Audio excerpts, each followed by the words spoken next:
Iba na ang handa at may alam. Dahil sa oras ng mga sakuna, hindi natin alam kung kailan tayo mangangailangan ng tulong.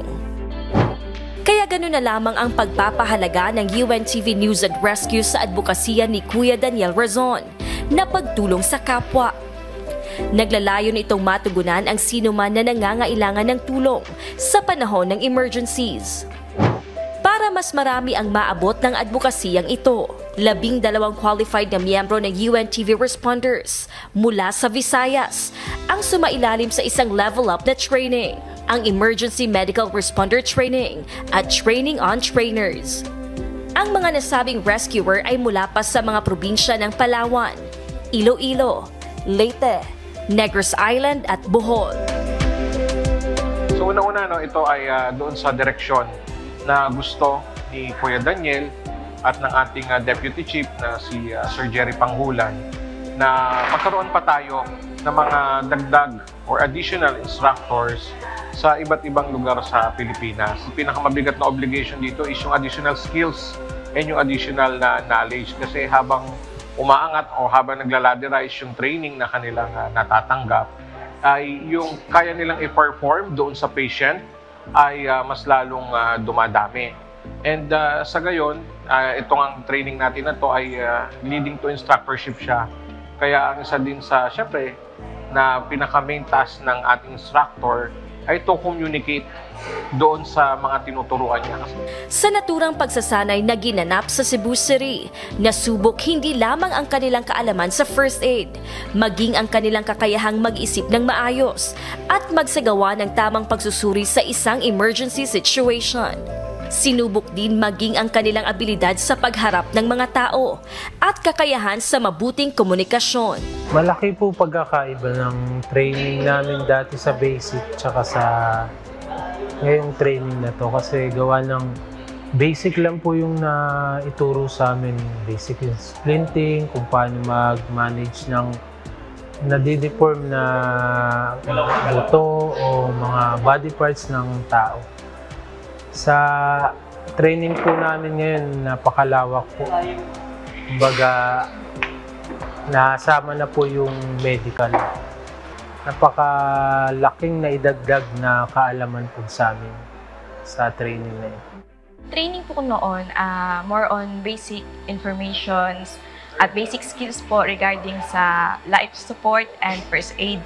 Ngayon naman po kasi sa EMR, mas advanced po at mas advanced din po yung skills na itinuro po sa amin para po magbigay ng tamang management, lalo na po kapag sa mga may nangangailangan, tinuruan po kami kung paano po mag-assess ng tama, lalo na po medically sa mga signs and symptoms, para po mabigyan po namin ng tamang management yung tinutulungan po namin. Mas advanced po siya. Magiging karagdagang pwersa sila ng UNTV News and Rescue sa Visayas Region. Isa sa magiging misyon nila ay magturo sa iba't ibang organisasyon at grupo sa rehiyon na nangangailangan o nagnanais na matuto ng basic first aid at basic life support. Isang malaking responsibilidad ang ipaalam sa mga tao na mahalagang may kaalaman sa first aid para sa panahon ng trahedya ay makakabahagi tayo sa pagdugtong ng buhay ng mga nangangailangan. Ang ina-expect ko po ay isa po itong malaking responsibility kasi po dito po masasanay po yung how we are communicate po sa mga listeners bilang isang EMR at kung lulawin po na Diyos na magtuturo po for the future po na training.